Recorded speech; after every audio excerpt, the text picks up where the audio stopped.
ఓం శ్రీ గురుభ్యో నమ. నిరవి టీవీ ప్రేక్షకులందరికీ నమస్కారం. మనం ఎందరో మహానుభావులతో సజ్జన సాంగత్యం చేస్తున్నాం.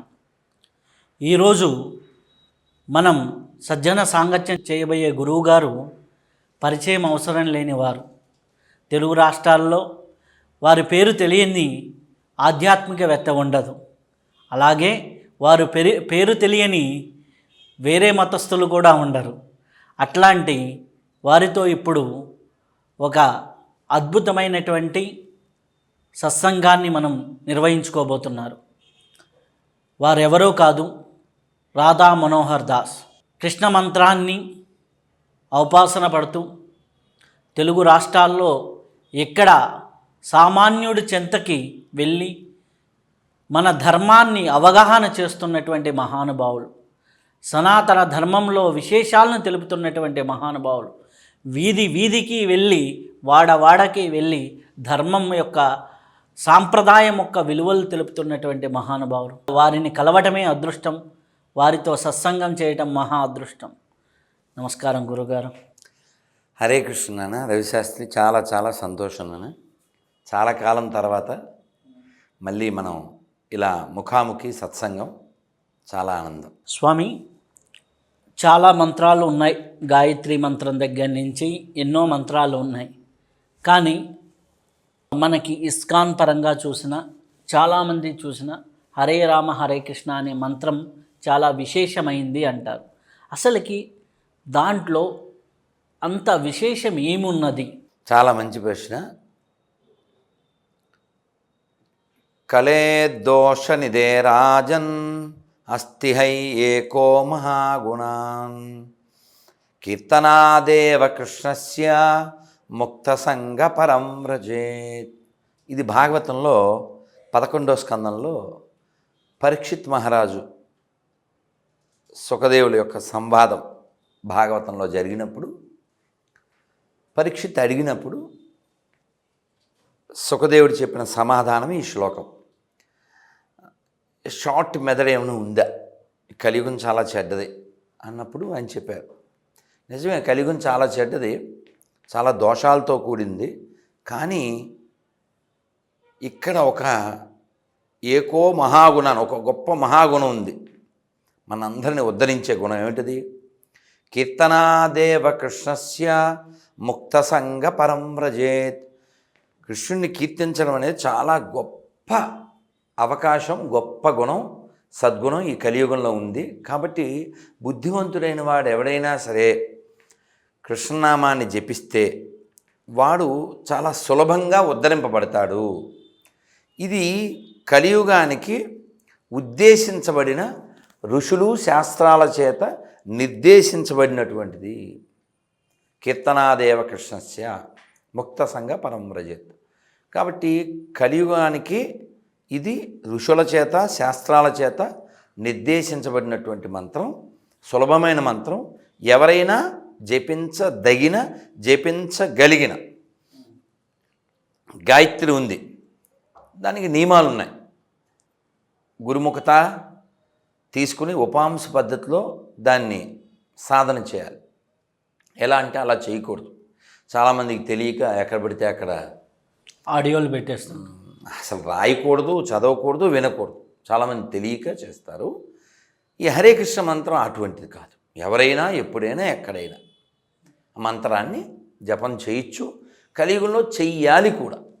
కాబట్టి ఎవరైనా ఈ మంత్రాన్ని ఉపాసన చేయడం ద్వారా దీని ఫలం ఏమిటి అంటే, మనం ఒక నవీన కాలపు అద్భుతమైన ఉదాహరణ శ్రీల ప్రభుపాదుల వారు.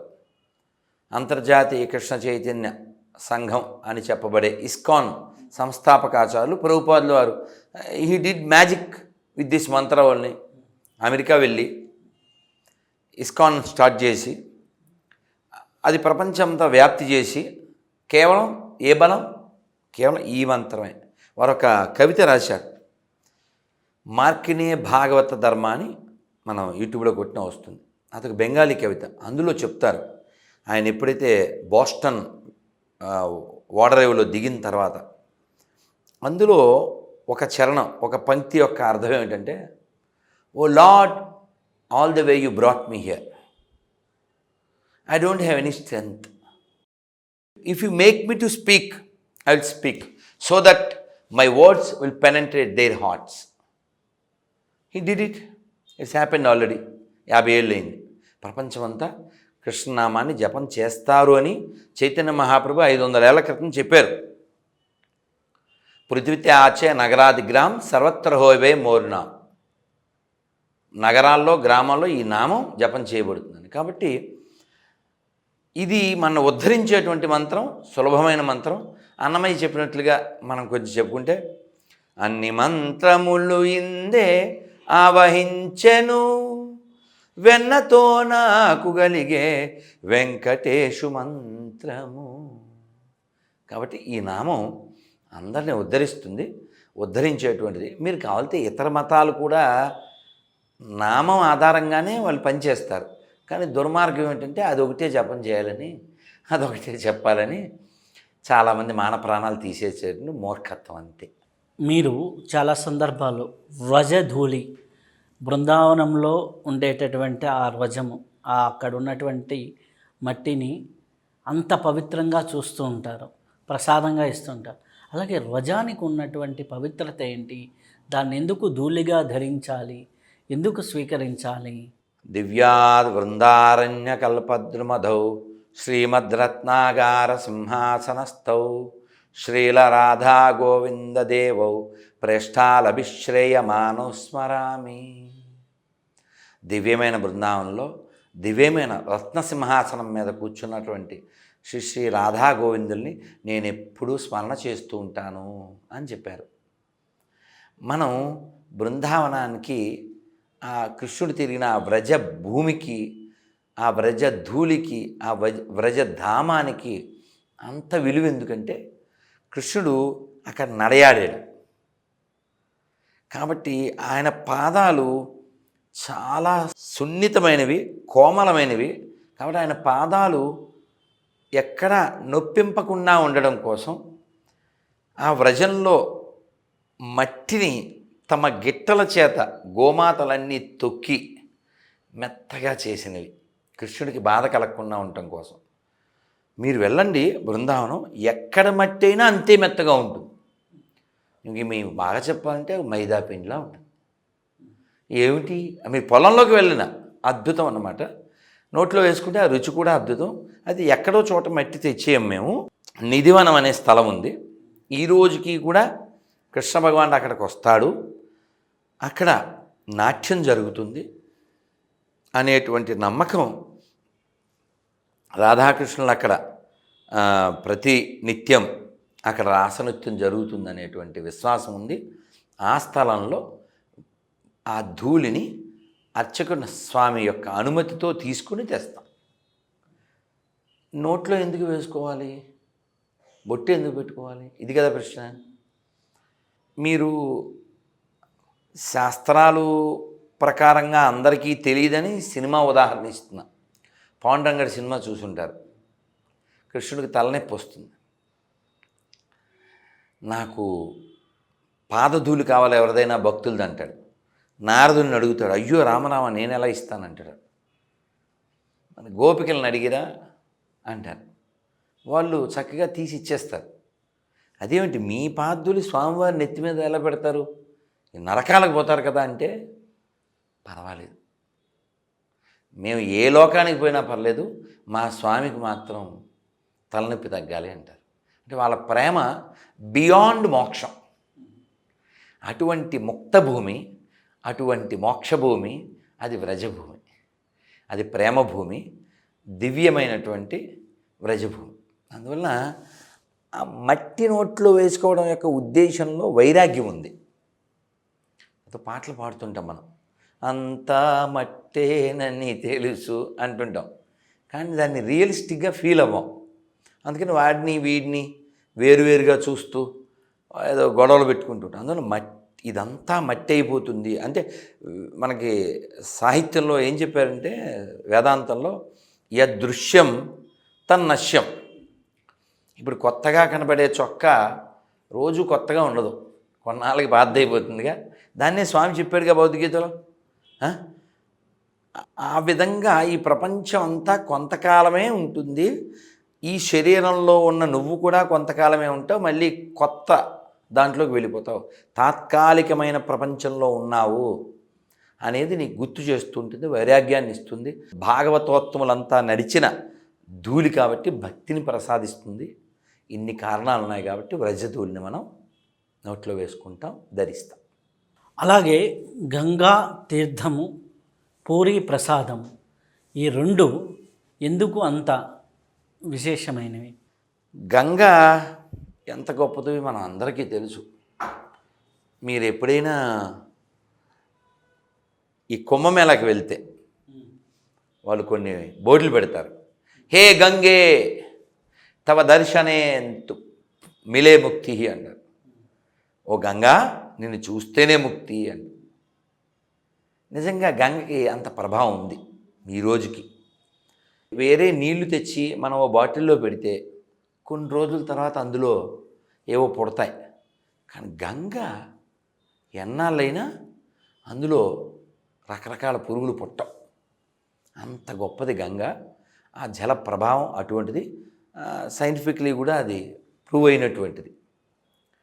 మన విశ్వాసంలో గంగ మనం రోజు స్మరణ చేస్తాం. నీళ్లు తీసుకున్నామంటే పొద్దున్నే స్నానంలో మొట్టమొదటి చెప్పేది గంగే చయమునే చైవ గోదావరి సరస్వతి నర్మదే సింధు కావేరికి జలేస్మిన్ సంధ్యం కదా. గంగకి ఆ విశేషం ఏమిటంటే అన్నమయ్య చెప్తారు కదా, ఎక్కడ ఉంది? బ్రహ్మ కడిగిన పాదము బ్రహ్మము తానే నీ పాదము, బ్రహ్మ కడిగిన పాదము, చెలగి వసుద గొలిచిన నీ పాదము, బలితల మోపిన పాదము, తలకక గగనము తన్నిన పాదము, తలకక గగనము తన్నిన పాదము, బలరిపుగాచిన పాదము, బలరిపుగాచిన పాదము, బ్రహ్మ కడిగిన పాదము. గంగ విష్ణు పాదోద్భవి గంగా అన్నారు. బ్రహ్మదేవుడు, ఇప్పుడు మనం చెప్పుకున్నాం బ్రహ్మ కడిగిన పాదం. బ్రహ్మదేవుడు విష్ణు వామనావతారం ఎత్తిన త్రివిక్రముడై ఆ పాదాన్ని పైకి పంపిస్తే ఇంతెంతై వటుడింతైన బోవీది పైనంతై తోయ మండలాగ్రమంకంతై చంద్రునికంతై సూర్యునికంతై అలా అలా అలా అలా పెరిగిపోతుంది. బ్రహ్మలోకానికి దగ్గర వెళ్తే అయ్యో నాన్నగారి పాదం వచ్చిందని కడుగుదాం అనుకున్నారట. అయితే ఆయన యొక్క కమండలంలో నీళ్ళు సరిపోలేదంట.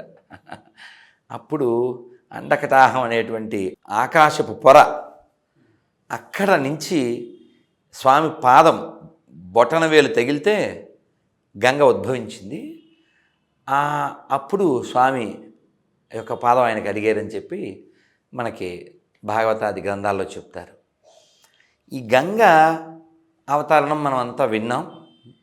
మన పూజశ్రీ చాగంటి గారు కావచ్చు, ఇంకా ఎందరెందరో మనకి చెప్పారు. రామాయణంలో ఉంది భగీరథ ప్రయత్నం. గంగని అలా అక్కడి నుంచి ఇక్కడ తీసుకొచ్చారు. మనం ఎవరైనా బదరి అది వెళ్తే ఆ గంగ ఉరుకులు పరుకులు చూడొచ్చు. గట్టిగా గంగోత్రి నెల క్రితం మేము హరిద్వార్ వెళ్ళాం. ఆ పరుగులంతా మనకి తెలుసు. ఇంకొక విశేషం, మీరు ప్రశ్న అడిగారు కాబట్టి చెప్తున్నా. నేను నా వీడియోలో మీరు చూసుంటారు, ఈ దేశం హిందువులదే గట్టిగా నొక్కి వక్కానిస్తుంటాను. దానికి నీకు రుజువు ఏమిటి అంటే గంగ, యమున, గోదావరి, కృష్ణ, కావేరి, తుంగభద్ర. ఇప్పుడు ఈ గంగ మహాభారతంలో ఉంది ప్రస్తావన, రామాయణంలో ఉంది ప్రస్తావన. అదే గంగ ఇప్పుడు అదే పేరుతో పిలువబడుతుంది. ఈ దేశాన్ని మొన్న పుట్టిన ముష్కర, కీచక, కంటక, పిశాచ, ఎడారి, ధోత్త, మూఢ, మూర్ఖ మతాలు ఈ దేశాన్ని నాశనం చేయడం కోసం, దోచుకోవడం కోసం వచ్చినప్పుడు ఊళ్ళ పేర్లు అవి మార్చారు. శంభాజీనగర్ని ఔరంగాబాదు కింద, హస్తినాపురాన్ని ఇంకోలాగా, ఇంకా చాలా ప్రయాగని అలహాబాదుగా, ఇలా వాళ్ళ పైచ్యం చూపించారు. వాళ్ళ మత్తత్వంతో చేత వాళ్ళు ఊళ్ళ పేర్లు మార్చారు. నది పేరు ఎందుకు మార్చలే? కుదరదు. ఒక ఏరియాలో ఉండదు కదా, అవునా? కాబట్టి ఈ దేశానికి ఎడారి మతాలకి ఏ సంబంధం లేదు. అవి వచ్చినాయి, దొంగలు వచ్చి వెళ్ళిపోతారు. దొంగ ఈజ్ నాట్ గెస్ట్, దొంగ ఈజ్ నాట్ బెస్ట్, దొంగ should be kicked out, that is must. And Vraja dust is best. So కాబట్టి ఇందాక మీకు బయట చెప్పాను 4 ఖచ్చితంగా గొంతు దాటాలి. ఏమిటవి? గీతా శ్లోకం, గంగాజలం, వ్రజధూళి, పూరి జగన్నాథ ప్రసాదం. పూరి జగన్నాథ ప్రసాదం కూడా మీరు అడిగారు, ఇందాక ఇచ్చాను. ఆ ప్రసాదం యొక్క విశేషం ఏమిటంటే, లక్ష్మీదేవి ఎప్పుడో వేల సంవత్సరాల క్రితం ఆవిడ ముట్టించిన పొయ్యే, ఇప్పటికీ కట్టెల పొయ్యే. విదేశాల నుంచి వచ్చిన పదార్థాలుగా చెప్పబడేటువంటి కొన్ని పదార్థాలు వంటల్లో వాడరు.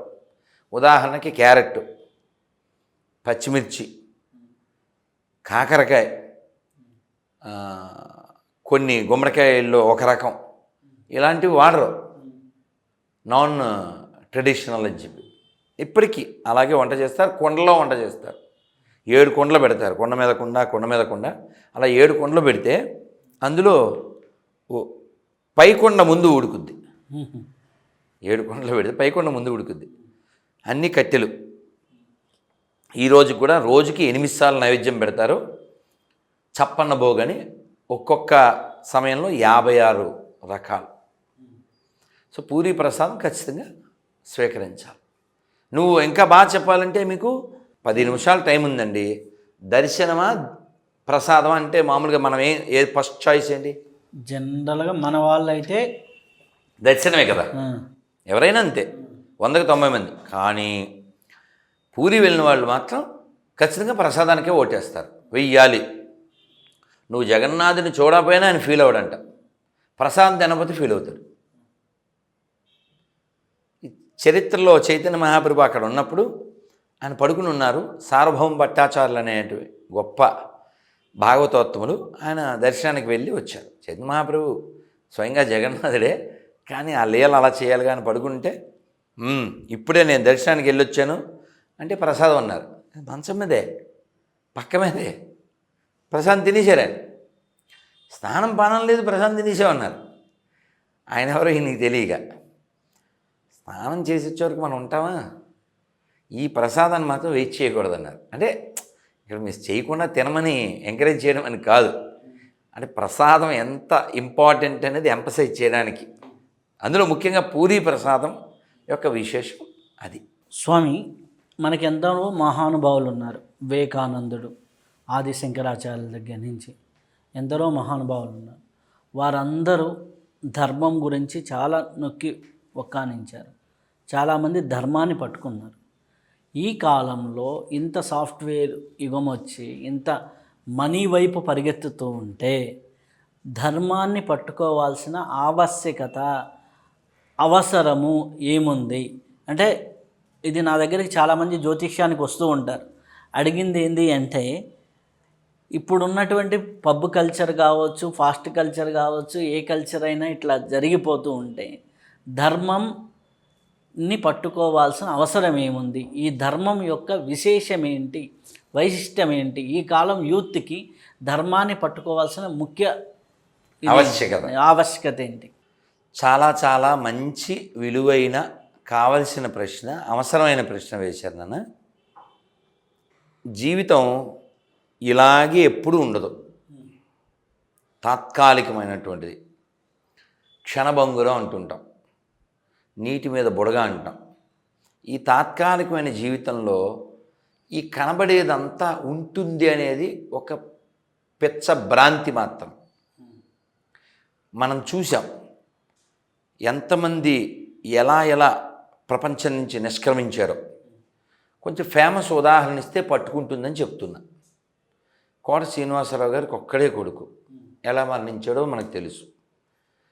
నారాయణ కాలేజ్ నారాయణ గారికి ఒక్కడే కొడుకు, ఎలా మరణించాడో తెలుసు.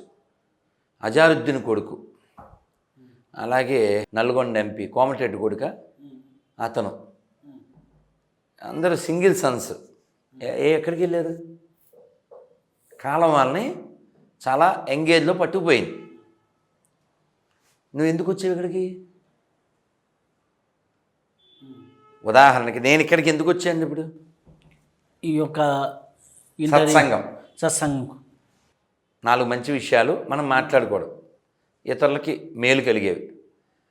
ఇక్కడ నేను సెల్ చూసుకోవడానికి రాలే, సినిమా చూడడానికి రాలే, నిద్రపోవడానికి రాలే. My purpose is giving interview or giving సత్సంగం కదా. అలా మానవ జీవితం యొక్క పర్పస్ ఏమిటి? ఓ 50 పక్షులను, ఓ 50 జంతువుల్ని వేటినో కూర్చోబెట్టి మనం ఉపన్యాసం ఇవ్వగలమా? ఉపన్యాసం ఎవరికి ఇస్తాం? మనుషులకు మాత్రమే. సత్సంగాల్లో, హరికథల్లో మధ్య మధ్యలో శ్రీమద్రమారమణ గోవిందా హారి అనిపిస్తుంటారు. నమ పార్వతీపతయే హర హర మహాదేవ శంభో శంకర ఇలా అనిపిస్తుంటారు. కారణం ఏంటి? అనగలం కాబట్టి, అనాలి కాబట్టి. అలా అనడం ద్వారానే నువ్వు ఇక్కడి నుంచి ఉద్ధరింపబడతావు కాబట్టి. రుజువు ఏమిటంటే ఉద్ధరింపబడ్డారు కాబట్టి. ఈ హైదరాబాదులోనే ఉన్న గోల్కొండకి రామచంద్రమూర్తి వచ్చాడా లేదా? వచ్చాడు. రామదాసు గారిని విడిపించాడా లేదా? విడిపించాడు. తానీషాకి డబ్బులు కట్టాడా లేదా? కట్టాడు. మరి చరిత్రలో ఉంది కదా. అది ఎప్పుడో కాదు కదా, 400 ఇది రామాయణం రుజువు కాదు, హైదరాబాద్ రుజువు తీసుకుంటే చాలు. నేను అదే అంటున్నా. రాముడు ఉన్నాడు, రాముడు వచ్చాడు. దానికి గోల్కొండే గొప్ప ఉదాహరణ. రామనామాన్ని అంటే ఇది ఎందుకు చెప్తున్నా అంటే మీరు అడిగిన ప్రశ్నకు సమాధానం రామదాస్ గారు ఇచ్చారు, నేను కాదు. అది చెప్పడానికి చెప్తున్నా. రామదాస్ గారు ఒక కీర్తనలో ఏం చెప్పారు? తారక మంత్రము కోరిన దొరికెను, ధన్యుడనైతిని ఓరన్న, మీరిన కాలుని దూతల పాలిట మృత్యుయని మది నమ్మన్నా. తారక మంత్రము కోరిన దొరికెను, ధన్యుడనైతిని ధన్యుడనైతిని ధన్యుడనైతిని ఓరన్న. అందులో అంటే చాలా చరణాల్లో, ఓ చరణంలో ఏమంటారంటే సత్యంబిక పుట్టుట సున్నా. సత్యం, నేను ఇంక పుట్టను. ఎంత కాన్ఫిడెన్స్ ఉండాలండి. నేను మళ్ళీ పుట్టనని మనం చెప్పలేము. అందుకే మోక్షం గ్యారంటీ లేదు కదా మనకి. ఆయనకి అంత నమ్మకం. తారకం అంటే అర్థం ఏంటండి? ఇప్పుడు మనం పేరు చూస్తుంటాం, తారక రామారావు. పాత ఆయన కావచ్చు, కొత్త ఆయన. తారకం అంటే ఏంటి అసలు? తారకం అంటే భవతారకం. తారకం అంటే నిన్ను తరింపజేయునది. భవము అంటే జన్మ, మృత్యు, జర, వ్యాధి. ఈ 4 మన దుఃఖాన్ని కలగజేస్తాయి. హాయ్ బ్రో, ఎప్పటిదాకా? 35 ఏళ్ళు వచ్చేదాకా, 40 ఏళ్ళు వచ్చేదాకా. 60 వచ్చాక కూడా హాయ్ బ్రో అంటావా? నీకు హాయ్ బ్రో చెప్పేవాళ్ళు వేరే వాళ్ళు ఉన్నారు. ఎవరు? యమదూతలో. వాళ్ళు హాయ్ బ్రో రెడీగా ఉండి అంటుంటారు. ఇంక నువ్వు ఇక్కడ ఎవరికి హై బ్రోలు చెప్పు? నీ ఐబ్రోస్ కూడా లేవు అప్పుడు. కాబట్టి మనము బుద్ధిమంతులైన వాళ్ళు, మానవ జీవితం యొక్క ప్రధాన లక్ష్యం ఇక్కడి నుంచి వెళ్ళిపోయేటప్పుడు ఎక్కడికి వెళ్తామో ఇక్కడ ఉన్నప్పుడు తెలుసుకోవడం. ఇప్పుడు నాకు క్లారిటీ ఉంది కదండి. ఇక్కడి నుంచి ఇంటర్వ్యూ అవ్వగానే ఎక్కడికి వెళ్ళాలి, రేపు మార్నింగ్ ఎక్కడికి వెళ్ళాలి, కాశీ నుంచి వచ్చాక ఎక్కడికి వెళ్ళాలి, ఆ మర్నాడు ఏ రైలు ఎక్కాలి, ఎక్కడికి, నాకు క్లారిటీ ఉందిగా. మరి ఇది వదిలేస్తావుగా. ఇక్కడ ఉండడం అయితే కుదరదు కదండి. ప్రధానమంత్రులు వెళ్ళిపోయారా, ముఖ్యమంత్రులు వెళ్ళిపోయారా? కారే రాజులు వారేరి గర్వోన్నతిని బొందరే అని ఒక పద్యం ఉంది. ఎక్కడికి వెళ్ళారు వీళ్ళంతా? పోనీ మీకు అర్థమయ్యేలా చెప్తాను. మీరు మంచి ప్రశ్న అడిగారు, అందుకని చెప్పకుండా ఉండలేక చెప్తున్నాను. యోగి వేమన సినిమా చూడండి. ఏ బాధ అయితే ఆ యోగి వేమన పొందాడో ఆ బాధ, ఆ వేదన మనం పొందాలి. అసలు ఆ గొప్ప రచన, నాగయ్య గారి గొప్ప నటన, జీవించారు వారు. అసలు అది వింటూ ఉంటే వైరాగ్యం పుట్టకపోతే వాడు పుట్టిన శవనాలు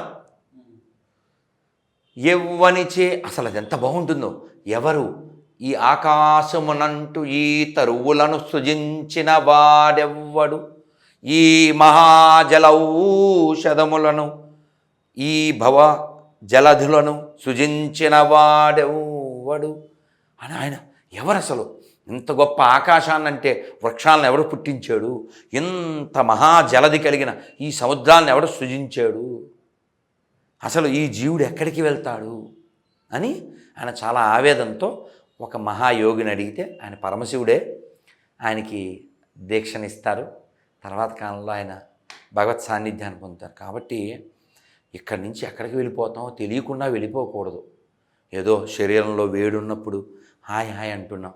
ఒక్కసారి ఏంటండి బీటెక్ చదివే అమ్మాయి కృష్ణా జిల్లాలో హార్ట్ అటాక్ చచ్చిపోయింది. ఎన్ని కళ్ళగానే ఉంటుంది, ఎన్ని ప్లాన్లు వేసి ఉంటుంది. అందుకే చెప్తారు కన్నడంలో పురంధరదాసు చెప్తారు, బరువాగ బెత్తలే ఓగువాగ బెత్తలే మధ్యన కత్తలే కత్తలే. అంటే ఏంటి? You come naked, you are going naked, the meanwhile you are making drama. అర్థం చేసుకో మామ.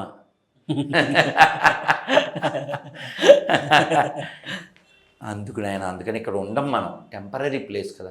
ఇప్పుడు పోనీ ఇంకా బాగా వివరం చెప్పాలంటే కుర్చీ చాలా బాగుంది, కలర్ కూడా నాకు నచ్చిందని చెప్పానా? అంటే వెళ్తేప్పుడు దీన్ని ఎలా పట్టుకుని వెళ్తానా? వెళ్ళను కదా. నాకు ఏమాత్రం దీంతో అటాచ్మెంట్ లేదు. ఎందుకు నాకు తెలుసు ఇది రవి వాళ్ళ ఆఫీసు, నాకు ఇక్కడ కేవలం ఇంటికే వచ్చాను. Same clarity you should apply to your life కదా. ఇది ఇక్కడ పెద్ద ఉండిపోయేవాడిలాగా ఫోజు కుడితేలాగా ఆ మూర్ఖత్వం ఆ మూఢత్వం నుంచి నువ్వు బయటికి రావాలి. ఈ కనబడే దాంతో మమేకం అవ్వకూడదు. 2 ఉదాహరణలు చెప్పకపోతే బాగుండదు, అందుకని చెప్తా.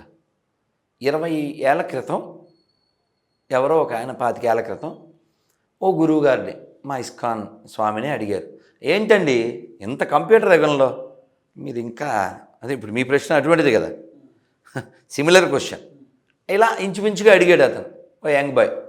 ఇంకా ఏమిటండి ఈ జాపాలు పూజలు వ్రతాలు అన్నాడు.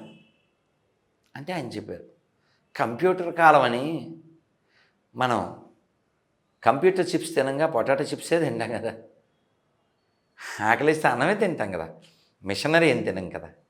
కాబట్టి ఈ శరీరంలో ఉన్న జీవుడు నువ్వు, ఇది నువ్వు కాదు. రైలు కదులుతుంది, నువ్వు కదలవు. పడవ కదులుతుంది, నువ్వు కదలవు. నువ్వెవరు? అది కనిపెట్టడానికండి ఈ శరీరం. కుక్కతో ఈ డిస్కషన్ చేయలేం, పిల్లితో ఈ సత్సంగం చేయలేం, ఎలుకలతో పక్షులతో శాస్త్రం గురించి మనం చర్చ చేయలేం. అందుకని మీరు అడిగిన ప్రశ్నకు సమాధానం బ్రహ్మసూత్రాల్లో చెప్పారు. అధాతో బ్రహ్మ జిజ్ఞాస, వేదాంత సూత్రాల్లో మొట్టమొదటి లైన్. చెప్పకుండా ఉండలేక చెప్తున్నాను. అసలు దేవుడు ఎవరో తర్వాత తెలుసుకోవాలంట. ముందేం తెలుసుకోవాలి? నువ్వెవరో తెలుసుకోవాలి. అది ఫస్ట్ ప్రయారిటీ. మీరు గమనించండి, మనకి ఎడారి మతస్థులకి తేడా ఏంటంటే వాళ్ళు priority God. In the name of God they are doing fraud, bad, జనాలకి రాడ్డు, దేశాల ముక్కలు చేసేస్తుంటారు, కోట్ల మందిని చంపేస్తుంటారు, పీస్ చేసి మళ్ళీ పీస్ రిలీజియన్ అంటుంటారు. సరే అనుకోండి, అది భ్రాంతి. In the name of shanti, without kanti kranti. కానీ మనకి శాస్త్రం ఏం చెప్తుందంటే, అసలు భోజనం చేసేప్పుడు మనం మంత్రం చెప్తాం ఏంటండి, అన్నపూర్ణే సదాపూర్ణే శంకర ప్రాణవల్లభే, తర్వాత జ్ఞాన వైరాగ్య సిద్ధ్యర్థం భిక్షాందేహి చ పార్వతి. ఏంటి బిల్డింగు ఫ్లాటు సిద్ధిద్దాం వల్ల మనం జ్ఞానము వైరాగ్యము. అమ్మవారిని ఏమడిగాం? జ్ఞానము వైరాగ్యము. ఇది కదా. ఇలాంటి ఎవరిని అడుగుతారా? Oh lord give my daily bread. మరి మూర్ఖుడు అని అడగపోయినా ఇస్తాడరా? దేవుడు నమ్మపోయినా వస్తాయి అవన్నీ. దేవుడు నమ్మలేంటి బ్రెడ్ కోసం. కాబట్టి బుద్ధిమంతుడైన వాడు ఇవి అడుగుతారు. వాళ్ళని ఏమంటారు? ధీమతాం అంటారు. కాలో గచ్చతి ధీమతాం. బుద్ధిమంతులైన వాళ్ళు కాలాన్ని ఎలా గడుపుతారు అంటే ప్రాతకాలే స్త్రీ ప్రసంగ, మధ్యాహ్నేతు జోదక్రీడ, రాత్రౌ చోర ప్రసంగేన కాలో గచ్చతి ధీమతాం. ఇది ఎవరన్నా వింటే అసలు సింక్ అవ్వట్లేదని ఫీల్ అవుతారు. దీంట్లో ఎంత తత్వం వేదాంతం ఉందంటే, ఉదయకాలంలో స్త్రీ ప్రసంగము అన్నారంటే రామాయణం. రామాయణం అంత ఎలాబరేటెడ్గా జరగడానికి కారణం ఎవరు? సీతాదేవి. సీతాదేవి. రామాయణం అన్నప్పుడు ఏం చెప్పారు వాల్మీకి? సీతాయాశ్చరితం ఏతత్ ఇది రామాయణం అన్నారు. ఇది సీత చరితం అన్నారు, బట్ ఇట్స్ కాల్డ్ రామాయణం అన్నారు. అవునా? స్త్రీ ప్రసంగం అంటే సీతాదేవి ప్రసంగం అంటే రామాయణం చదవాలి. ఎప్పుడు? ఉదయం పూట. ఇక ఉదయం అంటే 2 ఉదయాలు ఉన్నాయి. నీకు 25 ఏళ్ళు లోపు అని మామూలు ఉదయం ఓకే. నీకు 25 ఏళ్ళు వచ్చే లోపల 24,000 శ్లోకాలు రామాయణం పూర్తి చేయాలి. నీకు 64 వస్తే కూడా దాని ముఖం చూడవు నువ్వు. ఇంకా చొక్కా లోపల దోసి ఆ ఐబ్రో అంటుంటే పైన రంగులేసి హంగులు చేస్తే బొంగులు రెడీగా ఉన్నప్పుడు తిట్టు కాదు నాన్న, బొంగులు అంటే బ్యాంబూ స్టిక్ అని అర్థం. సో కాబట్టి ఉదయం పూట రామాయణం, మధ్యాహ్నే జోదక్రీడ అంటే జోదం గురించి ఎందులో వచ్చింది? మహాభారతం. మహాభారతం చదవాలి, లేదు వినాలి. ఎలా ఉండాలో రామాయణం చెప్తుంది, ఎలా ఉండకూడదో మహాభారతం చెబుతుంది. రాత్రో చోర ప్రసంగేన, దొంగతనాల గురించి ఎక్కడుంది? భాగవతం. మకంచోర్, హృదయానికి నవనీతం. ఆ లీలలు వింటూ అన్నమయ్య చెప్తారే, దొంగ నీవని సతులు పొంగుచున్నారా, ముంగిట నాడరా మోహనాకారా, జో జో జో జో. కాబట్టి అలా మనం కాలో గచ్చతి ధీమతాం అన్నారు. అలా మనం గడిపితే ఈ ప్రపంచంలో మనం ఉన్నా పర్వాలేదు, మనలో ప్రపంచం ఉండకూడదు. దేని పట్ల అటాచ్మెంట్ ఉండకూడదు. ఒక జరిగిన జోక్ చెప్పకపోతే బాగుండదు. కాచిగూడ బ్యాగులు తీసుకున్నా, మార్నింగ్ 11-12 మధ్యలో ఎండ ఉంది, లగేజ్ ఎక్కువ ఉంది, మోసుకుని అది ఎక్కడో ఆగింది. నా భోగిలోకి వెళ్ళాను. వెళ్ళాక మరి గస వస్తుంది కదండి, ఆడ పెట్టి ఏదో సీటు ఖాళీగా ఉంది, కూలబడ్డాను. అంటే రిలాక్స్ అవుతున్నాను. ఇప్పుడు మనం జనరల్ భోగి కాదు కదా అది, మన టికెట్ కొనుక్కుని ముందు రిజర్వ్ చేసుకున్నది కదా. ఎదురు సీటు వాడు, సార్ ఆ సీటు మాదండి అన్నాడు. అంటే ఇంగిత జ్ఞానం లేదు వాడికి. నేను పోను అక్కడికి వచ్చి ఆ బట్ట పరిచేసి తలగడేసి పడుకోబోతే పోని చెబితే ఒక అందం. వాడు చూసాడు, లగేజ్ తెచ్చాను, కూలబడ్డాను, చెమటలు పడ్డాయి. సార్ మా సీటు అన్నాడు. నేను అన్నాను, అవునా, వెళ్ళేటప్పుడు పీక్కుని వెళ్ళిపోయా, నీ సీటే కావచ్చా, నా సీట్లోకి వెళ్ళడానికి ఇటు కాసేపు కూర్చున్నాను. అంటే ఆ ఇంగితం, ఈ ప్రపంచం మనది కాదు, ఆ సీటు కూడా మనది కాదు. నేను టెంపరీగా అక్కడ కూర్చున్నా. నా సీటు అని ఇవ్వబడింది కూడా నాకు టెంపరీ సుమా. నా డెస్టినేషన్ ఎక్కడ ఉందో అక్కడ దిగిపోవాలి. కాబట్టి చంచలంబగు జగతి లోపల శాశ్వతం ఒకటేదిరా, కన్ను మూసి తెరచు లోపల కలిమిలేములు మారురా, మాయ సంసారంబురా ఇది మనసు నిలకడలేదురా, అన్నదమ్ములు ఆస్తిపాస్తులు అంతటను ఇలా మాయరా.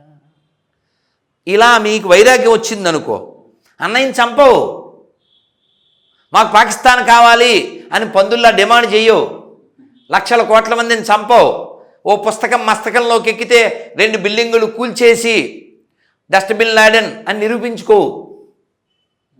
అందుకని వైరాగ్యం కావాలి. అది ఎవరికి కావాలి? బాల్యం నుంచి రావాలి. మీరు చూడండి, పిల్లలు 2 ఉన్నారు, ఈ బొమ్మ ఎవరికి ఇమ్మంటావు అన్నాం అనుకోండి, ఏమంటాడు వాడు? తమ్ముడికి అంటాడా, అన్నయ్యకి అక్కయ్య అంటాడా? నాకు. ఎంత డిసీజ్ అండి ఇది. నేను చెప్పలేదు, నమ్మాల వారు అన్నారు, శ్రీభాష్యం అప్పలాచార్యుల వారు అన్నారు. చెడ్డ పదాలు 2 ఉన్నాయంట ప్రపంచంలో. ఏంటవి? నాకు, నాది, నేను, నాది. నేను నాది. ఈ రెండే పెద్ద చెడ్డ పదాలు. ఈ రెండిటికి 1000 ఏళ్ళు పోరాటం చేసింది ఎవరు? గజేంద్రుడు 1000 ఏళ్ళు ఫైట్ చేశాడు. 500 ఏళ్ళు అది పట్టుకున్నప్పుడు ఆఫ్టర్ ఆల్ నీటి పురుగు అనుకుంది. నేను అక్కడ నీటి పురుగు, నేను 500 ఏళ్ళు గాను, తర్వాత ఇరిగింది బోను, అప్పుడు బయటకు వచ్చింది టోను. అవునా?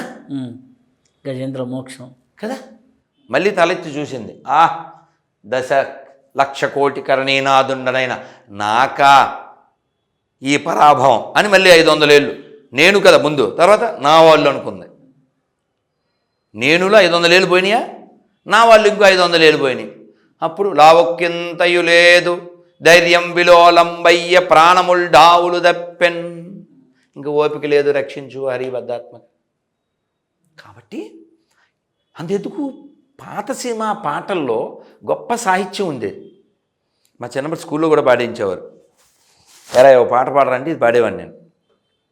నాది నాది అనుకున్నది నీది కాదురా, నువ్వు రాయన్నది ఒకనాటికి రత్నమౌనురా, అనగనగా ఒక రాజు అనే పాటలో ఇదొక చరణం. అది సంగతి నాన్న. అయితే స్వామి, మీరు రాధా మనోహర్ దాస్ గారు ఇంత ప్రచారం చేస్తున్నారు. వీరు అసలుకి ఏ ప్రాంతం వారు, ఎట్లా ఈ మార్గంలోకి వచ్చారు? మీకు హిందీ నడుస్తుంది, అయినా తెలుగులో చెప్తాను. మీకు ఇప్పటిదాకా చెప్పిన వైరాగ్యపు ఉద్దేశం అదే. ఇది ఎక్కడైనా పుట్టచ్చు, ఎక్కడైనా గిట్టచ్చు. ఏ ఊళ్ళో పుట్టాడో ఆ ఊళ్ళో చావడం, ఏ ఇంట్లో పుట్టాడో ఆ ఇంట్లో చావడం ఏమీ గ్యారంటీ లేదు. రాలిపోయే పువ్వ నీకు రాగాలి ఎందుకే, ఖచ్చితంగా ఇప్పుడు రాలిపోద్ది. నిప్పుల్లో పెడితే కాలిపోద్ది, నీళ్ళలో పెడితే తేలిపోద్ది, ఓ బాంబు పెడితే పేలిపోద్ది. అది దీని లక్షణం. కాబట్టి ఇది ఎక్కడైనా పుడుతుంది. దీని ఉద్దేశం ఏమిటి, దాని గురించే మనం మాట్లాడుకుంటాం. నాకు బాల్యం నుంచి మా నాన్నగారు, మా తల్లిదండ్రులు పుణ్యమా, నాన్నగారితో పాటు శబరిమల యాత్రకి వెళ్ళడం, తర్వాత ఈ తిరుమల, తిరుపతి, మిగిలిన పుణ్యక్షేత్ర దర్శనాలు చేయడం, సద్గురువుల సాంగత్యం, ముఖ్యంగా పుస్తకాల పిచ్చ బాగా చదవడం. ఈరోజు కూడా రోజు ఒక 10-15 పుస్తకాలు తిరగేస్తూ ఉంటాం. ఈ చదవడం వలన ముఖ్యంగా ఒక పుస్తకం నా మస్తకాన్ని బాగా మార్చింది. ఇప్పుడు మీడియాలో ఉండేటువంటి నా మిత్రుడు ఒకరు నాకు ఆ పుస్తకాన్ని ఇస్తే, చాలా పుస్తకాలు అదో పుస్తకం అని అలా పాడేసాం పక్కన. కానీ ఓ రోజు ఆ పుస్తకం తీసుకుంటే, ఆ పుస్తకం పేరు ఆత్మ సాక్షాత్కార శాస్త్రం. ఇస్కాన్ ఫౌండర్ ఆచార్యులైనటువంటి శ్రీల అభయచరణారవింద భక్తి వేదాంత స్వామి ప్రభుపాదులు వారు ఆ పుస్తకాన్ని, అద్భుతమైనటువంటి వారి కాన్వర్సేషన్స్, ఇంటర్వ్యూస్, లెటర్స్ చాలా అద్భుతంగా, అది చదివేసరికి నాకు అర్థమైంది. నాకు ఆ ఏజ్లో 20-21 ఆ ఏజ్లో మా నాన్నగారిని తినేసేవాడు. నాన్న కారు కొను ఆ అంబిషన్ ఉండేది. ఆ పుస్తకం చదివినప్పుడు ఇవి కాదు లైఫ్ అచీవ్మెంట్స్, కార్లు బైకులు కాదు. లైఫ్ గోల్ అసలు ఈ భూమి మీద లేదు. మంచి బట్టలు వేసుకోవడంలోనో, లేదా మంచి బండో కారో నడపడంలోనో కాదు. మన లైఫ్ యాంబిషన్ మళ్ళీ పుట్టకుండా ఉండడం. పుట్టకూడదంటే ఏం చేయాలి? మనం ఆ మార్గం ఏదో తెలుసుకోవాలి, ఆ ప్రయత్నం చేయాలి. ఆ ప్రయత్నం చేసే ప్రక్రియలో ఈ పుస్తకాలు ఇంకా చదవడం, ఆ తిరుపతిలో ఇస్కాన్లో నేను ప్రవేశించడం, తర్వాత సాధన చేయడం. ఈ ప్రచారం విస్తృతి కావాలంటే మనం కొన్ని బంధాలు ఉండకూడదు. డోర్స్ ఉంటే విశాలంగా విస్తృతంగా మనం వెళ్ళలేం. అందువలన నేను యథేచ్ఛగా భగవంతుడి యొక్క మార్గనిర్దేశంలో అలా ప్రయాణం చేస్తూ ప్రచారం చేస్తూ ఉంటాను. అది నాన్న. అయితే స్వామి, ఇప్పుడు మీరు చాలా వాటిని గురించి విభేదిస్తూ ఉంటారు, మతాల గురించి కానీ వీటి గురించి కానీ. కొంతమంది అంటారు వారు కూడా ఆత్మస్వరూపులే కదా. ఆ? జీసస్ కూడా సాధన చేసిన వాడే కదా. కాబట్టి ఆ స్థితికి వెళ్ళారు కదా. వారు చెప్పింది కూడా చిన్న విషయాలు కాదు కదా. దాన్ని ఎందుకు పాటిస్తే అంతా సర్వం కలివిదం బ్రహ్మ అన్నప్పుడు అవి కూడా బ్రహ్మలో భాగమే కదా. వాటిని ఎందుకు మేము ఆచరించకూడదు? ఆ, దా ఆయన కూడా కొన్ని మంచి విషయాలు చెప్పిన లోపల ఏముందో బయట ఉందని. అదే లలితా శాసనంలో అంతర్ముఖ సమారాధ్య బహిర్ముఖ సుదుర్లభ అని ఇట్లా కంపేర్ చేసే చెప్పేవాళ్ళు ఉంటారు. ఎందుకు అటు వెళ్ళకూడదు? ఎందుకు సనాతన ధర్మాన్ని పట్టుకోవాలి? దాన్ని ఎందుకు కలుపుకోకూడదు? ఎందుకు విడదీయాలి? ఏది ముఖ్యము, ఏది ఇది ఇట్లా కన్ఫ్యూజన్ యూత్లో ఎక్కువ కలిగిస్తున్నారు. దీనికి ఒక స్పష్టమైన క్లారిటీ, చాలా స్పష్టంగా కలుపుకోవడం అనే కాన్సెప్ట్ మనకు ఉంది. కాబట్టే మనకు ఒక పాటలో మనం చెప్పుకుంటాం, చిన్నప్పటి నుంచి పాడుకునే వాళ్ళం మేము. యవనుల గెలచిన చంద్రగుప్తుడు, మొగలుల గెలచిన వీర శివాజీ, పుష్యమిత్రుడు తాంత్యా తోపే, రుద్రమదేవి ఝాన్సీ రాణులు, సువర్ణ పుటలతో చరిత్ర నింపిన భారతి బిడ్డలు వారనవోయ్, వారంతా నా వారనవోయ్, మనదేనోయ్ భారతదేశం, భారతదేశం మనదేనోయ్.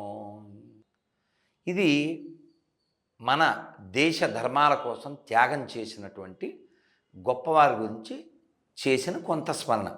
ఆ తర్వాత చరణంలో చెప్తారు, అగస్త్యమౌని ధర్మ ప్రచారం ఆదిశంకరుని శంకారావం, అగస్త్యమౌని ధర్మ ప్రచారం సమర్థరాముడు పరమహంసలకు, సమర్థరాముడు పరమహంసలకు జన్మనిచ్చిన పుణ్యభూమిది, సమర్థరాముడు పరమహంసలకు జన్మనిచ్చిన పుణ్యభూమిది, ప్రపంచ సభలో గర్జన చేసిన భారతవాణి నాదనవోయ్, ప్రపంచ సభలో గర్జన చేసిన భారతవాణి నాదనవోయ్, ఆ వివేకవాణి నాదనవోయ్, మనదేనోయ్ భారతదేశం, భారతదేశం మనదేనోయ్. ఇందులో ఎవరెవరి పేర్లు చెప్పానో మీకు అర్థమైందిగా. వీళ్ళందరూ దేనికోసం జీవించారో మీకు తెలుసుగా, దేనికోసం వీళ్ళు త్యాగాలు చేశారో మీకు తెలుసుగా. కాబట్టి ఈ త్యాగాలన్నీ వ్యర్థం చేయకూడదంటే ఈ రోగిష్టి మతాలను మనం కలుపుకోవాల్సిన అవసరం లేదు. నేను ఛాలెంజ్ చేసి ఓ స్టిక్కర్ ఇస్తూ ఉంటాను. ఇప్పుడు తేలేదు, ఆ బ్యాగులో పెట్టుకోలేదు. నన్ను మతం మార్చండి అని. మన దగ్గర లేనిది ఏదన్నా అక్కడ ఉంటే ఓకే. ఇంకోటి ఏంటంటే, పొద్దునుంచి మిమ్మల్ని నేను ఏమండి ఏమండి సారు సారు అంటుంటే, మీరు పద్దాక ఏరా ఒరే అంటుంటే ఎక్కడ కలుపుకుంటాను సార్? నీ పేరు వెంకటేశ్వరరావు, నీ పేరు రాంబాబు, నువ్వు గొర్రె అయిపోయావు బుర్ర పని చేయక, మీ దేవుడు సాతాన్ అంటావు, వెంకటేశ్వరం రాయ్ అంటావు, వెంకటేశ్వరరావు పేరు లేకపోతే నీ బతుకు లేదు, వెంకటేశ్వరం దగ్గర ఉద్యోగం లేకపోతే నీ మెతుకు లేదు. హైకోర్టు చెప్పు తీసి కొట్టిందిగా శ్రీశైలంలో. ఎవడైనా ఉద్యోగం చేయాలంటే హిందూ దేవాలయాలు హిందూ మతం పాటించేవాడు ఉండాలి. వాడు అక్కడ ఉండే దైవాన్ని విశ్వసించడా? వాడు ఎండిపోయిన శవాన్నో, నిలబెట్టిన శవాన్నో, పడుకోబెట్టిన శవాన్నో మొక్కుతాడా? మనకు చరిత్ర ఉంది. వివేకానంద స్వామి వాళ్ళ అమ్మా నాన్నల పేర్లు మనం చెప్పగలం. సుభాష్ చంద్రబోస్ వాళ్ళ అమ్మా నాన్నల పేర్లు మనం చెప్పగలం. చివరికి ఎక్కడో వేల లక్షల సంవత్సరాలు వెనక్కి వెళ్తే రామచంద్రమూర్తి అమ్మా నాన్నల పేరు మనం చెప్పగలం. రామాయణం జరిగింది రుజువు ఏంటి? రామసేతు మనం చూపించగలం. మాకు ఎవిడెన్స్ ఉన్నాయి, మనకి ఎథిక్స్ ఉన్నాయి, మనకి ఎపిక్స్ ఉన్నాయి. ఇవి లేని మనకెందుకండి? డీమార్ట్కి వెళ్ళారండి, లేకపోతే రిలయన్స్కి వెళ్ళారండి, నీకు ఏం కావాలో నువ్వు కొంటావా, ఆడు ఇచ్చింది అలా కొంటావేంటి? మనకేం కావాలో అంతే కదా సార్. కాబట్టి ఎడారి మతాలు మనకు అవసరం లేదు. అలా మంచిగా చెడో మనకు అవసరం లేదు సార్. ఇప్పుడు ఫర్ ఎగ్జాంపుల్ మీరు నాకు ఓ సూటు బూటు ఇచ్చారు అనుకోండి, నాకెందుకు సార్? చాలా కాస్ట్లీ అయితే మాత్రం నాకెందుకు? అలా. అది కాక హింస లేకుండా రెండు మతాలు నడుస్తాయేమో చెప్పండి, మనం ఫాలో అవుదాం. ఓ పండగ ఉంటే చెప్పండి, ఫాలో అయిపోదాం. ఓ మంచి అమ్మ ఉంటే చెప్పండి సార్, ఫాలో అయిపోదాం. పౌరుషహీనంగా బతకద్దు, వన్ సైడ్ లవ్ వద్దు. నువ్వు ఎవరినైతే బయ్యా అంటున్నావో వాడు బయ్యా నువ్వు తినే దాంట్లో ఊస్తున్నాడు అని ఇంగితం. ఇప్పుడు ఇక్కడ హైదరాబాద్లో ఒక జోక్ ఉంది. ఆ జోక్ పేరేంటి? గంగా జమున తెహజీబ్, అంతే కదా సార్? నేను జోకేగా తినాలి. జమున తెహజీబ్ అంటే ఇక్కడ మా హైదరాబాదీ కల్చర్ ఏంటంటే మేమంతా గంగా యమునలా కలిసిపోతాము, మేము ముస్లింలు హిందువులు అని తేడా లేదు అని మాడగళ్ళంతా. సారీ, ఎవరికి సారీ చెప్పాను? హిజ్రాలకు సారీ చెప్పాను అండ్ వాళ్ళతో పోల్చాను కాబట్టి. సెక్యులరిజమా తోటకూర కట్ట? సెక్యులరిజం ఉంది సార్. సెక్యులరిజం ఉంటే మసీద్ని ముట్టుకోకూడదు, చర్చిని ముట్టుకోకూడదు, గుడిని కూడా ముట్టుకోకూడదు. ఈ సెక్యులరిజం కబుర్లు ఎవరికి చెప్తారు? రవి శాస్త్రికి చెప్తారు, రాధా మనోహర్కి చెప్తారు, సుబ్రహ్మణ్యానికి, శివకుమార్కి చెప్తారు, ఓవైసీకి చెప్పాను. ఓపెన్ అసెంబ్లీలో చెప్పాడు, we are 50 lakhs people here, we got 2200 crores. ఇప్పుడు నేను కారులో వస్తున్నాను కదా, అక్కడెక్కడో రాసి ఉంది అగ్రవర్ణ పేదలకు ఒక్కొక్క నియోజకవర్గానికి ఒక్కో స్కూలు. సిగ్గులే ఇన్ని పుస్తకాలు చదివి నువ్వు పేదలకు స్కూల్ పెట్టు, అగ్రవర్ణ పేదలు ఏంట్రా దరిద్రుడా. ఇప్పుడు నలుగురు ఉన్నామండి, నలుగురు 4 ప్లేసుల నుంచి వచ్చాము ఇక్కడ. ఇప్పుడు నేను ప్రసాదం పెట్టినప్పుడు ఎవరినైనా క్యాస్ట్ అడిగానా, ఏరియా అడిగానా? పేరు కూడా అడగలేదు కదా, పేరు కూడా అడగలేదు నేను, అవునా? మహాభారతంలో చెప్పారు అన్నం తినడానికి ఎవడర్హుడు ఆకలి అంతే. మొన్న కార్లు ఇచ్చాడు పెద్ద సారు, ఎవరికి? ఓన్లీ ముస్లింలకి. అది ఏం మాయరోగం అంటున్నా. మొన్న ఆదిలాబాదులో కళ్ళ ముందు వీడియో చూడొచ్చు, బురకాతో లోపలికి వెళ్తున్నారు, లోపల గైడ్ ఉందో తెలదు, స్లిప్పులు ఉన్నాయో తెలదు, కానీ ఆడవాళ్ళు చెవిదుద్దులు తీస్తున్నారు. ఈ రాస్కెల్స్ ఎగ్జామ్స్ వ్యక్తులు తీస్తున్నారు. ఈ తొక్కలో ఎగ్జామ్ రాసే వాళ్ళకి సిగ్గు లేదు, ప్రభుత్వానికి సిగ్గు లేదు. పబ్లిక్గానే ఖండిస్తున్నాను, ఖండించనోడు నపుంసకుడే. స్వామి, ఇప్పుడున్నటువంటి ఈ యొక్క అసమానత ఒక పక్క ఆధ్యాత్మికత, ఈ అసమానతని ఆధ్యాత్మికతని బ్యాలెన్స్ చేసుకొని ఒక వ్యక్తి ఎలా సమత్వంలో సత్వగుణంలో ఎలా ముందుకు వెళ్ళాలి? అన్నమయ్య అంటాడు, చూడక మానవు చూచేటి కన్నులు ఏడనీవైన ఇతరములు. నువ్వు చూడకుండా ఏం జరగదు, నువ్వు కానిది ఏదీ లేదు. ఇప్పుడు నాకెవరు శత్రువులు లేరు అని నేను బహిరంగంగా ప్రకటిస్తూ ఉంటాను. అలా అనగానే స్వామి మీకు చాలామంది ఉన్నారు కదా అంటుంటారు. ఎవరు? వాళ్ళకి, అది నాకు కాదు. లో ప్రొఫైల్ గాడు నన్ను యాంటీగా భావించి శత్రువు అనుకుంటాడు. వాడు లో ప్రొఫైల్, వాడి పుస్తకం వాడి మస్తకం. అది నేను చదివిన పుస్తకాలు భగవద్గీత భాగవతం ఏం నేర్పించినాయి? అంతటా హరి ఉన్నాడు. హరి నీవే సర్వాత్మకుడవు, ఇరవగు భావము నీయగదే, హరి నీవే సర్వాత్మకుడవు. సర్వాత్మకుడు ఆయన, కాబట్టి అంతటా ఆయన ఉన్నాడు. ఇప్పుడు శత్రువు ఎవరు? మీరు ఇందాక ప్రశ్న అడిగారు, కొందరు నేను వ్యతిరేకిస్తానని, కొన్నిటిని నేను వ్యతిరేకిస్తాను. అవును, ఏంటిని వ్యతిరేకిస్తాం? ఒక అబ్బాయి 7th చదువుతున్నాడు, వాడు నెక్స్ట్ ఇయర్ 8th వెళ్తానని ఫెయిత్తో ఉంటాడు.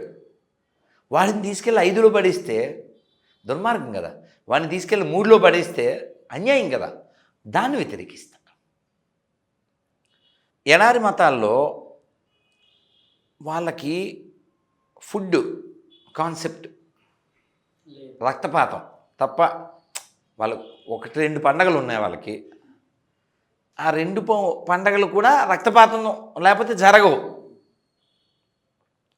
When you slaughter innocent animal, lakhs and crores, how you speak about kindness కదా. ఇప్పుడు మొన్న దసరా చేశాం, దీపావళి చేశాం, వినాయక చవితి చేశాం, లక్షల మందికి మనం అన్నదానం చేశాం, రక్తపాతం లేదుగా. అలా జీవించు. తినేవాడు కూడా ఆ టైంలో తిండు. మామూలుగా జంతువులు తినేవాడు కూడా అమ్మవారి నవరాత్రులు తినను, శనివారం తినను, శ్రీరామనవమి తినను అంటాడు. ఏంటి చదువు రానుడు వాడు రోజు తినే రకం కూడా తినడం. అంటే ఓ మనిషిని భగవంతుడికి దగ్గర చేయాలంటే వాడి యొక్క ఆహారపు అలవాట్లు చాలా ముఖ్యం. ఏదైనా తినేసి నేను ఆధ్యాత్మిక సాధన ఎలా చేస్తావు? అది కుదరదు. శాస్త్రంలో చెప్పారు, ಒಂದೆತ್ತು ತಿಂದರೆ ಯೋಗಿ, ಎರಡೆತ್ತು ತಿಂದರೆ ಭೋಗಿ, ಮೂಡೆತ್ತು ತಿಂದರೆ రోగి, నాలుగెత్తు తింದರೆ ఎత్తుಕೊಂಡು ಹೋಗಿ. కన్నడ, తెలుగులో కూడా అర్థం అదే. ఓసారి తింటే యోగి, 2 సార్లు తింటే భోగి, 3 సార్లు తింటే రోగి, 4 సార్లు తింటే ఎత్తుకొని రోగి, తీసుకోండి అని. ఇప్పుడు మిడ్ నైట్ తింటున్నారు. ఈట్ స్ట్రీట్లను పెట్టి విజయవాడలో ఇక్కడ అర్ధరాత్రి అర్ధరాత్రి కాదు, సాయంత్రం 6 దాటిన తర్వాత పండు తినడానికి కూడా మనం వ్యతిరేకించాలి. పాలు వరకు ఓకే, లిక్విడ్ పాలు వరకు తీసుకోవచ్చు. అంతేకాని నువ్వు జంతువుల్ని మద్యాన్ని పిశాచాల్లాగా రాక్షసుల్లాగా భూతగణాల్లాగా పీక్కుని తినేసి హార్ట్ అటాక్ రాకూడదు. ఎందుకు రాకూడదు నన్ను నీకు? అందులో టేస్ట్ సాల్ట్ ఏదంటారు, టేస్ట్ సాల్ట్లు వేసి టేస్టీగా ఆ జంతువుల్ని కాల్చి ఆ జంతు కళేబరాన్ని ఈ కళేబరంలో వేసేసి వాటిని బాగా మేసేసి అందులో పెప్సీలు మద్యాలు పోసేసి నువ్వెందుకు బాగుండాలి చెప్పు అసలు? అసలు ఎన్నో నియమాలు ఫాలో అవుతుంటేనే జీవితాలు బాగుంటలేదు. నువ్వు ఏ రూల్స్ లేకపోతే ఫాల్సే. అలా ఫాలో అయితే నువ్వు ఫూల్సే. అవునా? 5 చదివే అమ్మాయి, 10-11 ఏళ్ళ అమ్మాయి, నవ్వుతూ డ్యాన్స్ చేస్తున్న అమ్మాయి హార్ట్ అటాక్ వచ్చింది. కడుపులో పిల్లోడు పుట్టకముందే వాడి గుండెకి హోలు, కయాటిక్ కదా. కాబట్టి మనిషి జీవితం యొక్క లక్ష్యం మళ్ళీ పుట్టకుండా ఉండడం. పుట్టకూడదు అంటే వాడికి పట్టవలసింది పట్టాలి. ఏం పట్టాలి? ధర్మం పట్టాలి, వైరాగ్యం పట్టాలి, భక్తి మార్గం పట్టాలి. అందుకని త్యాగరాజ స్వామి వారు చెప్పినట్లుగా తెలియలేరు రామా భక్తి మార్గమును, తెలియలేరు రామా ఇలానంతటా తిరుగుచునుందురే గాని తెలియలేరు రామా. అందులో సెటైర్ వేసేస్తారు. ఆయనకేం మొహాటం లేదు. మనోడు బయటోడు అంటే పక్షపాతాలు ఏం లేవు. వెగలేచి నిటమునిగి బుతి బూసి వెలనించి పై కామార్జన ధనలోలులౌదురే గాని తెలియలేరు రామా. కాబట్టి మనం మళ్ళీ పుట్టకూడదు అంటే త్యాగరాజ స్వామి వారు, పోతనామాత్యులు వారు, రామదాసు గారు, కవయిత్రిమొల్ల, వెంగమాంబ, అన్నమాచార్యులు వారు, నారాయణ తీర్థులు, క్షేత్రయ్య, ఇటువంటి ఎందరో మహాను భావులు అందరికీ వందనములెందరో మహాను భావులు. అలాంటి మహానుభావుల యొక్క అడుగుజాడల్లో నడిచి నందతి నందతి నందతి నిత్యం అని చెప్పారు. ఎప్పుడూ ఆనందంగా ఉంటూ బ్రహ్మానందాన్ని పొందుతూ ఈ ప్రపంచంలో ఉన్నప్పటికీ లేనట్లుగా ఉంటూ ఈ భౌతిక ఈ తాత్కాలిక ప్రపంచంలో ఎటువంటి బాండేజ్ లేకుండా ఉంటే నువ్వు ఎక్కడుంటే ఏమిటి? చల్తే చల్తే పాని घूमके घूमके साधु సాధుకు జాతన పూచో పూచియే జ్ఞానం. ఒక అతను తిరుమలలో పుట్టాడు, పెరిగాడు, సెల్ ఫోన్లు చూశాడు, జనాన్ని చూశాడు, మందు కొట్టడానికి కిందకు వచ్చాడు. మందు కొట్టేసి మళ్ళీ పైకి వెళ్ళిపోతాడు బండి మీద. తిరుమల చాలా గొప్పది, కానీ వాడు గొప్పోడు కాదు. ఒక అతను బాంబేలో ఉంటాడు, స్లమ్ ఏరియా ఉంటాడు, రోజు పొద్దున్నే లేస్తాడు, చిన్న రేకుల డబ్బా లాంటి ఇల్లు, అందులో తులసమ్మను పెట్టుకుని చిన్న కుండీలో జపం చేసి పూజ చేస్తాడు. చెప్పండి, ఎవరు పుణ్యాత్ముడు, ఎవరు పాపాత్ముడు? అక్కడ వసతి లేని ప్రదేశంలో వసతి కల్పించుకొని ఆరాధన చేసేవాడు పుణ్యాత్ముడు. పుణ్యక్షేత్రంలో పుట్టినవాడు పుణ్యాత్ముడు కాదు, ఆ పుణ్యత్వాన్ని తెలుసుకున్నవాడు పుణ్యాత్ముడు కదా. అందుకే త్యాగరాజస్వామి వారు ఏమన్నారు? రామభక్తి సామ్రాజ్యమే మానవున కబ్బును, రామభక్తి సామ్రాజ్యమే మానవున కబ్బును. ఎవరికి కబ్బుతుందో? నేను సరదాగా చెప్తాను, ఎవరికైతే భౌతికమైనటువంటి లాలసత దొబ్బునో వారికి అబ్బును. అది నాయన. కాబట్టి భక్తి మార్గము సులభమైనది, సుఖకరమైనది. నా మాటలు కాదు, భగవద్గీతలో 9వ అధ్యాయంలో స్వామి చెప్పినటువంటి మాటలు. రాజవిద్యా 2వ శ్లోకం, రాజవిద్యా రాజగుహ్యం పవిత్రమిదముత్తమం ప్రత్యక్షావగమం ధర్మ్యం శుశుకం కర్తుమవ్యయం. శుశుకం, నాట్ జస్ట్ సుఖం, సుసుఖం అంటే మా గురుగారు చెప్తారు, హెజ్హోల్నే జయపతా Maharaj, it is called super joy. ఆనందం అనేది పైన చూపించేది కాదు కదా. మంచి చొక్కా ప్యాంటు వేసుకుంటే ఆనందంగా ఉన్నావనా? మంచి కారులో ఉంటే ఆనందంగా ఉన్నావనా? ఇట్స్ ఇన్నర్ ఫీలింగ్, అవును కదా. కాబట్టి ఆ ఇన్నర్ ఫీలింగు లోపల ఉన్నవాడు ఇవ్వాలి. లోపల ఉన్నవాడు ఎవడు?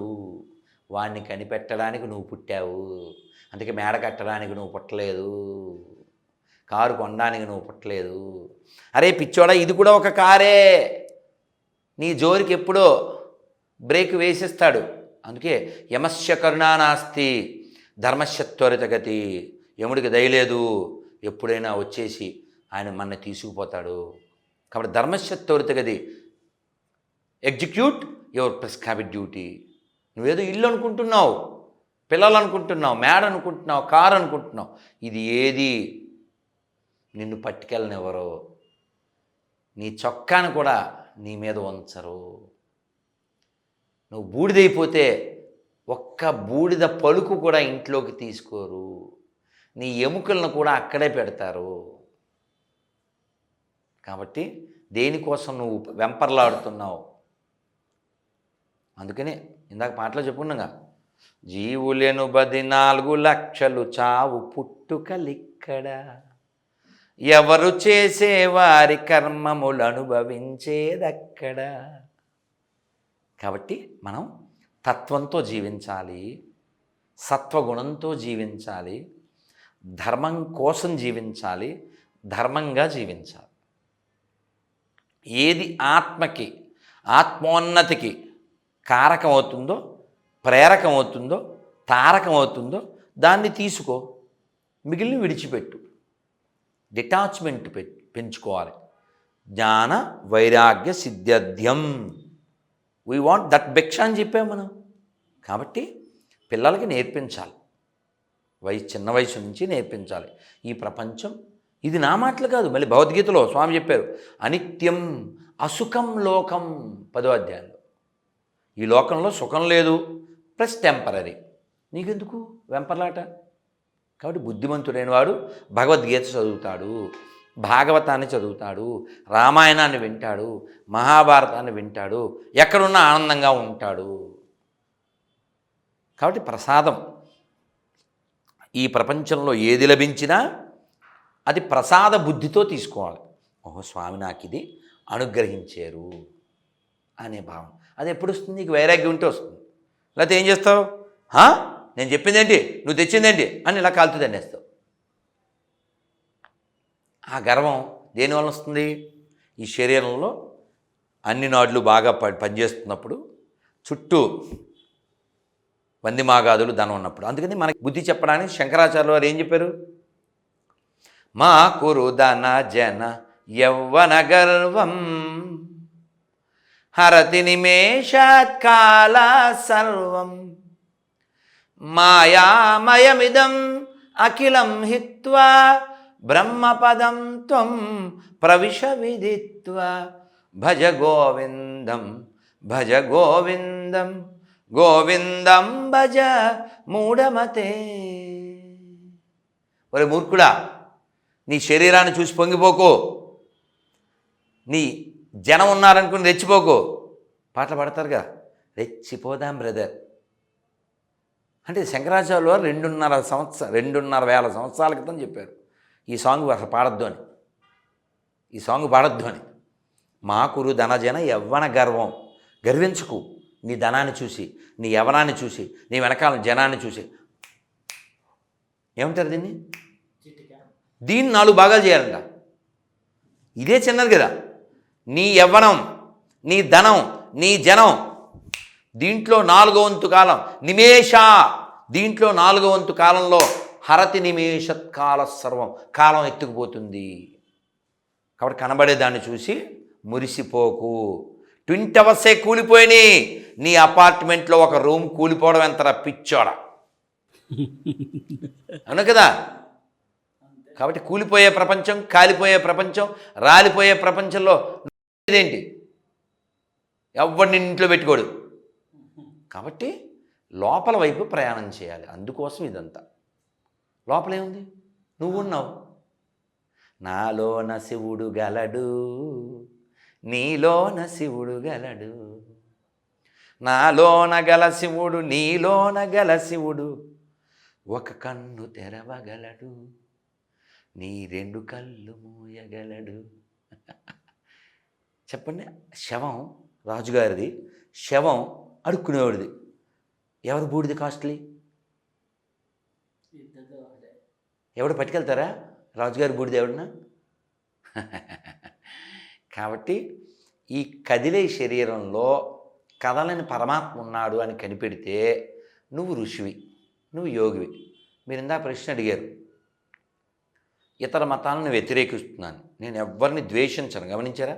నమే ద్వేష్యస్తి న ప్రియా, భగవద్గీతలో చెప్పినట్లు. దాన్ని వ్యతిరేకిస్తాం. ఎందుకని? మానవత్వం లేదు కాబట్టి. మీ నాన్నగారు మంచి ఆయన, వాళ్ళ నాన్న కూడా మంచి ఆయన, కాబట్టి మీ నాన్న మీకు మంచి, వాళ్ళ నాన్న వానికి మంచి, తప్పేం లేదుగా. మా నాన్న నాకు గొప్పడు, వాళ్ళ నాన్న వాళ్ళకు గొప్పడు.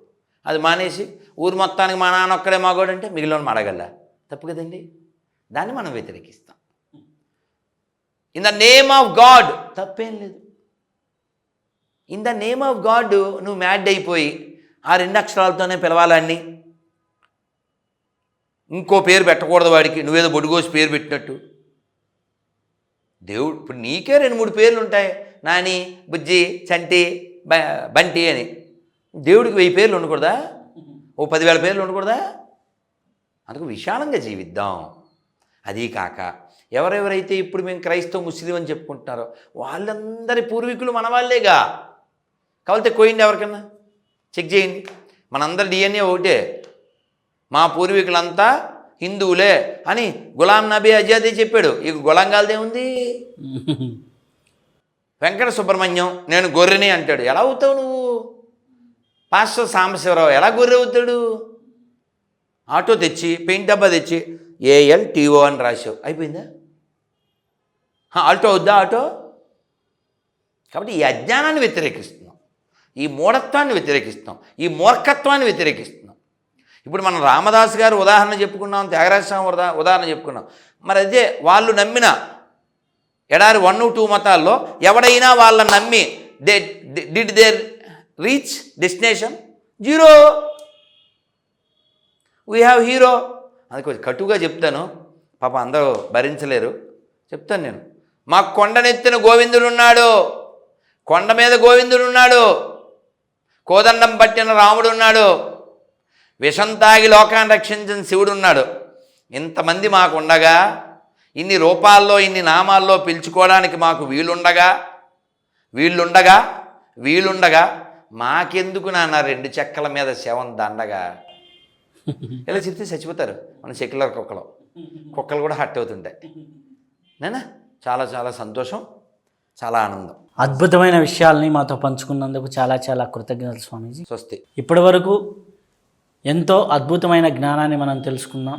ఈ కార్యక్రమం అనేది నిర్విరామంగానే సాగుతూ ఉంటుంది. జ్ఞానగంగా ప్రవాహం అనేది నిర్విరామంగానే సాగుతూ ఉంటుంది. శుభం భూయా, సర్వే జనా సుఖినో భవంతు.